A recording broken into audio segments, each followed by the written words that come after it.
Hello everyone, मैं doctor Nilima आज इस वीडियो में बात करूंगी सह संबंध की कोरिलेशन की।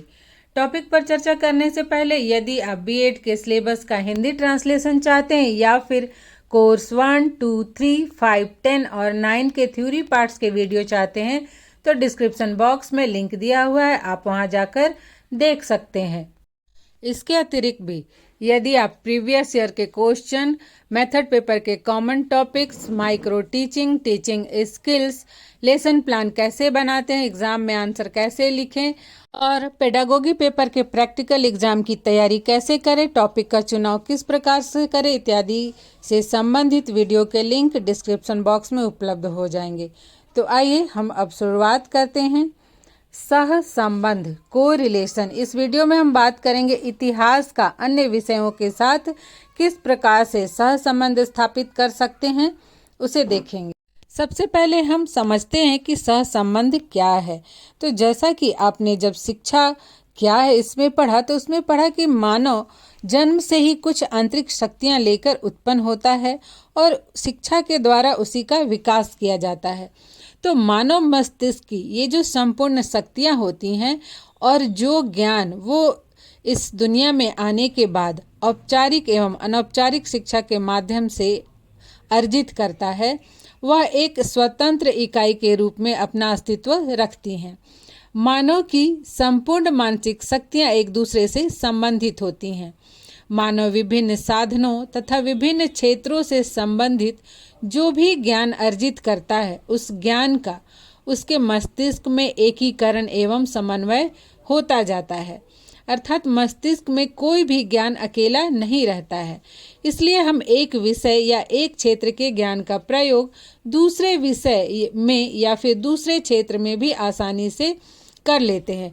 अर्थात जो कुछ भी हम देखते हैं, सीखते हैं, वो सब हमारे मस्तिष्क में एकत्रित होता जाता है ज्ञान, और आवश्यकता पड़ने पर हम उस ज्ञान का आवश्यकता अनुसार किसी भी विषय के अध्ययन में या किसी विषय के कार्य में या फिर जीवन के किसी भी क्षेत्र में उस ज्ञान का उपयोग आसानी से कर लेते हैं। शिक्षा के क्षेत्र में भी यदि हम देखें तो कोई भी विषय एक स्वतंत्र रूप से अपना अस्तित्व नहीं रखता है। उन पर अन्य विषयों का, उन विषयों के विभिन्न दृष्टिकोणों का प्रभाव अवश्य ही पड़ता है। इसीलिए इतिहास, भूगोल, विज्ञान, साहित्य, गणित, कला, भाषा आदि सभी विषयों के परस्पर ज्ञान का प्रयोग दूसरे विषय में भी आसानी से किया जा सकता है। हम ऐसे भी कह सकते हैं कि कोई भी ऐसा विषय नहीं है जो अपना स्वतंत्र अस्तित्व रखता है, उस पर अन्य विषयों का आवश्यक रूप से प्रभाव पड़ता ही है। सभी विषय एक दूसरे से अंतर संबंधित होते हैं। हम ऐसे भी समझ सकते हैं कि मानव जीवन के जो पक्ष हैं वो विभिन्न प्रकार के हैं। सामाजिक, आर्थिक, राजनैतिक, भाषायिक, साहित्यिक, कला संबंधी, विज्ञान संबंधी। तो मानव के विभिन्न पक्षों पर आधारित ही शिक्षा के विभिन्न विषय भी पढ़ाए जाते हैं, उससे संबंधित ज्ञान छात्रों को दिया जाता है। तो ये जो सभी विषय हैं ये मानव से संबंधित है, मानव के विभिन्न पक्षों से संबंधित हैं और सभी विषय भी अपने आप में एक दूसरे से संबंधित है, जिसका ज्ञान मानव के जीवन को, मानव की जो उसकी मानसिक क्षमताएं हैं उनको पूर्ण बनाता है। अब मन में ये सवाल उठता है कि आखिर विषयों को एक दूसरे से सह संबंधित करके क्यों पढ़ाया जाए। तो नंबर 1 है ज्ञान को व्यावहारिक बनाना। अर्थात जो भी ज्ञान छात्रों को देते हैं वह केवल किताबी ज्ञान न रहकर वह व्यावहारिक ज्ञान हो जिसका प्रयोग वो अपने जीवन में कर सकें। नंबर 2 है पाठ्यक्रम को सरल तथा सुबोध बनाना। तो यदि एक विषय को दूसरे विषयों के साथ संबंधित करके पढ़ाया जाता है तो पाठ्यक्रम को समझना आसान हो जाता है। थर्ड है धन, समय एवं श्रम की बचत। जैसे यदि बहुत सारे विषयों को एक दूसरे से संबंधित करके पढ़ाया जाता है तो अलग अलग विषयों को पढ़ाने में जो समय और श्रम लगता है उसकी भी बचत होती है। फोर्थ है सामाजिकता का विकास करना। जैसे अगर छात्र ये समझते हैं कि सभी विषय एक दूसरे से संबंधित हैं तो वो सभी विषयों के ज्ञान को एक साथ अर्जित करते हैं। जैसे मान लीजिए यदि वो साइंस पढ़ रहे हैं और उसमें कोई सोशल साइंस के विषय को संबंधित कर दिया जाए, तो सोशल साइंस से संबंधित जो भी गुण है, जो भी आचरण है इत्यादि को भी वो जानते हैं, जिससे छात्रों में सामाजिकता का विकास होता है। नंबर 5 है शिक्षण अधिगम को रुचिकर एवं प्रभावशाली बनाना। अगर सह संबंधित करके किसी विषय को पढ़ाया जाता है तो छात्र उसमें रुचि लेते हैं और शिक्षक का जो शिक्षण है वो भी प्रभावशाली बनता है। नंबर 6 है सामाजिक गुणों का विकास करना। तो सोशल साइंस पढ़ाने से तो छात्रों में सामाजिक गुणों का विकास होता ही है। नेक्स्ट है नंबर 7 मानवीय संबंधों की जानकारी। विभिन्न विषयों को पढ़ने से छात्र मानवीय संबंधों, उनके क्रियाकलापों, उनके कार्यों के विषय में जानकारी प्राप्त करते हैं। और नंबर 8 है परस्पर निर्भरता का ज्ञान। छात्र सह संबंधित करके यदि पढ़ते हैं तो उन्हें सभी विषयों की और उन विषय क्षेत्रों की पारस्परिक निर्भरता का ज्ञान वो आसानी से प्राप्त कर लेते हैं और वे ये समझते हैं कि सभी विषय और उन विषयों के क्षेत्र एक दूसरे से संबंधित है और इस समझ के आधार पर ही वो एक विषय में अर्जित ज्ञान का प्रयोग दूसरे विषय में आसानी से कर लेते हैं। जैसे यदि उन्हें कला का ज्ञान है तो यदि वो विज्ञान विषय पढ़ रहे हैं या फिर इतिहास या भूगोल, तो उस कला के आधार पर वो अच्छे अच्छे चित्र, मानचित्र इत्यादि बना सकते हैं। अब हम बात करेंगे सह संबंध के प्रकारों के कि सह संबंध कितने प्रकार के होते हैं। कोर्स 9 में आपने पढ़ा था सह संबंध 2 प्रकार के होते हैं, मात्रात्मक, गुणात्मक। लेकिन ये पेडागॉजी पेपर में हम देखते हैं कि सह संबंध 3 प्रकार के बताए गए हैं। नंबर 1 है शीर्षस्थ, 2 है अनुप्रस्थीय और 3 है जीवन से संबंध। शीर्षस्थ सह संबंध में एक ही विषय के विभिन्न अंगों तथा खंडों में सह संबंध स्थापित किया जाता है। जैसे प्राचीन इतिहास का संबंध मध्यकालीन एवं आधुनिक इतिहास के साथ स्थापित करना। वैसे ही सभी विषय में, जैसे आप ऑनर्स पेपर पढ़ते हैं तो चाहे ऑनर्स के अलग अलग पेपर जो भी सब्जेक्ट के हो, उसमें ऑनर्स में आप उसके 8 पेपर पढ़ते हैं, 9 पेपर पढ़ते हैं, या फिर पीजी में जाते हैं तो एक ही सब्जेक्ट के कई पेपर पढ़ते हैं। तो जब उन एक ही विषय के अन्य भागों का, अन्य पेपर का संबंध उस विषय से स्थापित किया जाए तो उसे शीर्षस्थ सहसंबंध कहते हैं। नंबर 2 है अनुप्रस्थीय सहसंबंध। इसमें एक विषय का दूसरे कई विषयों के साथ सहसंबंध स्थापित किया जाता है। जैसे इतिहास के ज्ञान का भूगोल, साहित्य, विज्ञान, गणित इत्यादि विषयों के साथ सहसंबंध स्थापित करना। उसी तरह से गणित का इतिहास, विज्ञान, कला इत्यादि विषयों के साथ सहसंबंध स्थापित करना। 3rd है जीवन से सहसंबंध। शिक्षण अधिगम प्रक्रिया में किसी भी विषय से संबंधित दिए जाने वाले ज्ञान का संबंध जीवन के वास्तविक परिस्थितियों, घटना एवं तथ्यों से स्थापित करना ही जीवन से सहसंबंध कहलाता है। जैसे कि जब छात्रों को पढ़ाया जाता है कोई भी प्रकरण, कोई भी टॉपिक, तो उसको पढ़ाते समय यदि उस प्रकरण का संबंध जीवन के किसी वास्तविक घटना से जोड़ दिया जाए तो छात्र उसे अच्छी तरह से समझ जाते हैं, याद कर लेते हैं। जैसे सिंपल सा एक उदाहरण आप देखिए कि यदि मैथ पढ़ाया जाता है तो छात्रों को एडिशन सिखाया जाता है, जोड़ना सिखाया जाता है। फिर उनके वास्तविक जीवन का एक उदाहरण दिया जाता है कि मान लीजिए आपकी मम्मी ने आपको 4 टॉफ़ी दी, आपके पापा ने आपको 8 टॉफ़ियाँ दी, तो बताइए ये मिलकर कितने हुए। तो यहाँ पर उनके वास्तविक जीवन से जो बच्चा एडिशन सीखा है उसको संबंधित करके पढ़ाया जाता है। तो जब भी कोई टॉपिक, कोई विषय यदि छात्रों के जीवन से संबंधित करके पढ़ाया जाए तो छात्र उस विषय को अच्छे से समझ जाते हैं। इसे ही जीवन के साथ सहसंबंध कहा गया है। आज हम इस वीडियो में इतिहास का अन्य विषयों के साथ क्या सहसंबंध है इसे समझेंगे, जिसके अंतर्गत हम सबसे पहले देखेंगे इतिहास एवं साहित्य का सहसंबंध। नंबर 2 देखेंगे इतिहास एवं भूगोल का सहसंबंध। इसके पश्चात देखेंगे इतिहास एवं नागरिक शास्त्र। 4th में इतिहास एवं अर्थशास्त्र। 5th में इतिहास एवं विज्ञान। 6 में इतिहास एवं गणित। 7 में इतिहास एवं कला और 8 में इतिहास एवं नीति शास्त्र तथा अंत में देखेंगे इतिहास एवं भौतिक विज्ञान में क्या सहसंबंध है। ये सहसंबंध टॉपिक हमेशा से मेथड पेपर के एग्ज़ाम के लिए बहुत ही इम्पोर्टेंट रहा है। कभी कभी कुछ विषयों के नाम दिए रहते हैं और कभी कभी सिंपल सा क्वेश्चन रहता है कि इतिहास का आप अन्य विषयों के साथ किस प्रकार से सहसंबंध स्थापित करेंगे। तो जैसा क्वेश्चन पूछा जाए उसके अनुसार आप आंसर करेंगे। तो आइए शुरुआत करते हैं। सबसे पहले देखेंगे कि इतिहास और साहित्य का क्या सहसंबंध है। तो इतिहास है वो मनुष्य के कार्यों एवं उपलब्धियों का लेखा जोखा है। 19वीं शताब्दी से पहले इतिहास साहित्य का ही एक अंग हुआ करता था। इसलिए इतिहास और साहित्य को सहसंबंधित करके पढ़ाया जाना चाहिए। इनका सहसंबंध आसानी से स्थापित किया जा सकता है। इतिहास और साहित्य दोनों ही विषयों में मानवों की स्थितियों, उनकी सामाजिक परिस्थितियों, रीति रिवाजों, संस्थाओं एवं वेशभूषाओं का वर्णन लिखा होता है। इसीलिए इतिहास के ज्ञान के साथ साहित्य के ज्ञान को भी छात्रों को अवश्य ही बताना चाहिए। दोनों विषयों के ज्ञान को सहसंबंधित करके पढ़ाया जा सकता है। इतिहास में भी हम समाज के रहन सहन, खान पान, उनके शासन, उस समय की भौगोलिक अर्थव्यवस्था इत्यादि के विषय में जानते हैं। और हिंदी की कहानियों के माध्यम से, साहित्य के माध्यम से, चाहे वो हिंदी की हो, इंग्लिश की हो लिटरेचर, उसके माध्यम से भी हम समाज के विभिन्न अवस्थाओं, उस समय के लोगों, विचारों इत्यादि के विषय में जानकारी प्राप्त करते हैं। अतः इतिहास एवं साहित्य दोनों के ज्ञान को सहसंबंधित करके पढ़ाना चाहिए। नेक्स्ट है इतिहास एवं भूगोल। इतिहास तथा भूगोल दोनों ही समाजशास्त्र के अंग हैं।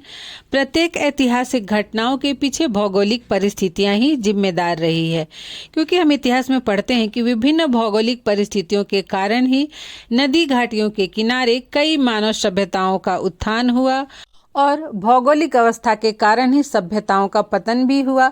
इस तरह से जो भौगोलिक परिस्थितियां हैं वो मानव सभ्यता के उत्थान, पतन एवं विकास में हमेशा से सहायक रही हैं।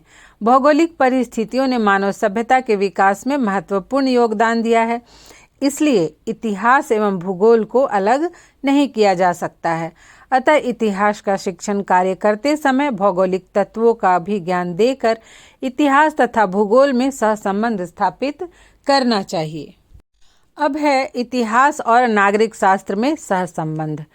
तो प्रत्येक मानव समाज की अपनी एक सामाजिक व्यवस्था होती है। इस व्यवस्था के अनुसार ही समाज के लोगों का रहन सहन और जीवन संचालित होता है। इतिहास का शिक्षण करते समय विभिन्न मानवीय सभ्यताओं के राजनीतिक समस्याओं, वहाँ के प्रशासनिक व्यवस्था, प्रशासनिक अधिकारियों, दंड व्यवस्था, पुरस्कार इत्यादि के विषय में ज्ञान प्रदान किया जाता है। अर्थात इतिहास के ज्ञान के माध्यम से छात्रों को तत्कालीन समय की राजनीतिक व्यवस्था का ज्ञान प्रदान किया जाता है। इस प्रकार से हम कह सकते हैं कि इतिहास एवं नागरिक शास्त्र का घनिष्ठ संबंध होता है।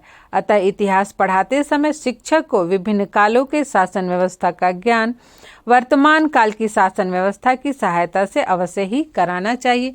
जब भी हम किसी राजा के शासन काल या के विषय में पढ़ते हैं तो हम उनकी शासन व्यवस्था, राजनीतिक व्यवस्था के विषय में अवश्य ही पढ़ते हैं। तो इस तरह से इतिहास और नागरिक शास्त्र तो घनिष्ठ रूप से संबंधित है। अतः जब भी इतिहास शिक्षण का कार्य करें तो इस बात को ध्यान में रखते हुए दोनों विषयों के सहसंबंध को स्थापित करते हुए पढ़ाना चाहिए। नेक्स्ट है इतिहास और अर्थशास्त्र। इतिहास और अर्थशास्त्र का बहुत ही घनिष्ठ संबंध है। पैसे के महत्व को, धन के महत्व को सभी जानते हैं। कहते हैं ना, बाप बड़ा ना भैया, सबसे बड़ा रुपया। तो बिना पैसे के कुछ भी कार्य करना संभव नहीं है। तो हम कह सकते हैं कि किसी भी मानव समाज का विकास उसकी अर्थव्यवस्था के विकास से ही जुड़ा हुआ है। जैसे जैसे अर्थव्यवस्था विकसित होती है वो समाज मजबूत होता जाता है, धनी संपन्न बनता जाता है। इतिहास में जब भी किसी समाज का अध्ययन किया जाता है तो उस समाज की आर्थिक क्षेत्र की गतिविधियों के विकास का भी अध्ययन किया जाता है कि उस समय खेतीबाड़ी प्रचलित थी, लोग क्या क्या व्यापार करते थे, किस तरह के उस समय प्रचलित थे। खासकर भारतीय समाज में प्राचीन इतिहास में हम पढ़ते हैं कि लोगों के व्यवसाय के आधार पर ही उनकी जाति का निर्धारण होता था, जो आज भी प्रचलित है हमारे समाज में। तो इस प्रकार से इतिहास का ज्ञान जब हम छात्रों को देते हैं तो किसी न किसी रूप में आर्थिक क्षेत्र की गतिविधियों और परिस्थितियों का भी ज्ञान उन्हें देते हैं। आर्थिक अवस्था में परिवर्तन इतिहास में भी परिवर्तन ला देता है। आर्थिक इतिहास का एक महत्वपूर्ण पक्ष है। अतः इतिहास तथा अर्थशास्त्र एक दूसरे से घनिष्ठ रूप से प्रभावित रहे हैं। अतः इतिहास विषय का शिक्षण करते समय उसके ज्ञान का संबंध अर्थशास्त्र से अवश्य ही स्थापित करना चाहिए। नेक्स्ट है इतिहास और विज्ञान। तो इतिहास के अध्ययन से ही यह पता चलता है कि विभिन्न कालों, विभिन्न समाजों एवं विभिन्न स्थानों में कौन कौन से वैज्ञानिक आविष्कार हुए, विज्ञान ने किस किस क्षेत्र में कितनी उन्नति की। इतना ही नहीं, ऐतिहासिक तथ्यों एवं घटनाओं को समझने के लिए भी वैज्ञानिक सिद्धांतों का ही प्रयोग किया जाता है, उनका ही सहारा लिया जाता है। इस तरह से विज्ञान और इतिहास दोनों एक दूसरे पर आश्रित हैं और दोनों ही एक दूसरे से सहसंबंधित हैं। नेक्स्ट है इतिहास और गणित। ऐतिहासिक ज्ञान गणित के ज्ञान पर ही आधारित है। प्राचीन काल में भी हम सभी जानते हैं कि गणित काफ़ी उन्नत था, इसीलिए आज हम फिर से वैदिक गणित की बात करने लगे हैं। लोग अपने बच्चों को वैदिक गणित का ज्ञान देना चाहते हैं। गणित के आधार पर हम नए नए ऐतिहासिक तत्वों की जांच करते हैं। इतिहास में ऐतिहासिक मानचित्र, समय रेखा, समय ग्राफ का ज्ञान प्राप्त करने, उनकी रचना करने के लिए भी गणित का ज्ञान होना आवश्यक है। इतिहास का शिक्षण करते समय पाइथागोरस, न्यूटन, रामानुज आदि गणितज्ञों का इतिहास बताकर छात्रों की इतिहास विषय में रुचि उत्पन्न की जा सकती है। नेक्स्ट है इतिहास और कला। इतिहास और कला का तो बहुत ही गहरा संबंध है। ऐतिहासिक अध्ययन के माध्यम से ही हमें प्राचीन सभ्यताओं की विभिन्न कलाओं, उनके विकास इत्यादि के संबंध में महत्वपूर्ण जानकारियां मिलती हैं। विभिन्न राजवंशों के शासनकाल की स्थापत्य कला और मूर्ति कला, चित्रकला इत्यादि के संबंध में हमें जानकारी प्राप्त होती है। अजंता एलोरा की गुफाएं बहुत ही ज़्यादा प्रसिद्ध हैं। हम विभिन्न कलाओं का प्रयोग इतिहास में चित्र, रेखा चित्र, मानचित्र, मॉडल इत्यादि बनाने के लिए भी करते हैं। तो इस तरह से इतिहास एवं कला भी दोनों एक दूसरे से सहसंबंधित हैं। नेक्स्ट है इतिहास और नीति शास्त्र। नीति शास्त्र में नीतियों अर्थात व्यक्तियों की चारित्रिक विशेषताओं, नैतिक मूल्यों, आचरण, मान्यताओं इत्यादि का वर्णन मिलता है। इतिहास के माध्यम से ही हम विभिन्न राजवंशों के राजाओं, विभिन्न समाजों के आदर्शों, महापुरुषों के आचरण इत्यादि के विषय में जानते हैं, उनका अध्ययन करते हैं और इन आदर्शों का स्थानांतरण भी पीढ़ी दर पीढ़ी होता रहता है। ऐतिहासिक ज्ञान के माध्यम से ही विभिन्न प्रकार की नीतियों का ज्ञान छात्रों को प्राप्त होता है। वे उससे प्रभावित होते हैं तथा अपने आचरण में भी परिवर्तन लाने का प्रयास करते हैं। छात्रों के आचरण को सुधारने और उससे उन्नत बनाने के लिए शिक्षक भी अपने छात्रों को प्रेरित करते हैं। तो इतिहास एवं नीति शास्त्र एक दूसरे से अत्यंत ही गहरे रूप से संबंधित है। और अंत में इतिहास व भौतिक विज्ञान। तो इतिहास को हम कैसे जानते हैं? ऐतिहासिक धरोहरों के माध्यम से जानते हैं और ऐतिहासिक धरोहरों को सुरक्षित रखने के लिए, ऐतिहासिक प्रमाणों की सत्यता को परखने के लिए और विभिन्न दृष्टिकोणों के अनुसार इन धरोहरों प्रमाणों का विश्लेषण करने में भौतिक विज्ञान इतिहास की बहुत ही अधिक सहायता करता है। भौतिक विज्ञान के ज्ञान के द्वारा ही भवनों, किलों, पुरातत्वों, मानव कंकालों इत्यादि से संबंधित अनेक तत्वों की जानकारी इकट्ठा की जाती है। प्राचीन सिक्कों, मुद्राओं, कंकालों का विश्लेषण किया जाता है। इसलिए इतिहास का शिक्षण करते समय उसका संबंध भौतिक विज्ञान से भी अवश्य स्थापित करना चाहिए, क्योंकि ये दोनों ही एक दूसरे के पूरक हैं। तो इस तरह से हमने देखा कि इतिहास का विभिन्न विषयों के साथ बहुत ही गहरा संबंध है। चूँकि इतिहास का संबंध मानव से है, तो जो विभिन्न विषय हैं या फिर ज्ञान के अनेक क्षेत्र हैं, उनका संबंध भी इतिहास से होना स्वाभाविक ही है। इसलिए इतिहास विषय को पढ़ाते समय शिक्षक को उसका संबंध अन्य विषयों के साथ स्थापित करते हुए पढ़ाना चाहिए। इससे जो भी तथ्य हैं वो छात्रों को और भी स्पष्ट रूप से समझ में आएंगे। साथ ही छात्रों को इतिहास विषय में भी रुचि उत्पन्न होगी, वो इतिहास विषय को भी पढ़ने में अपनी रुचि दिखाएंगे। तो आज यहीं तक, मिलते हैं नेक्स्ट वीडियो में।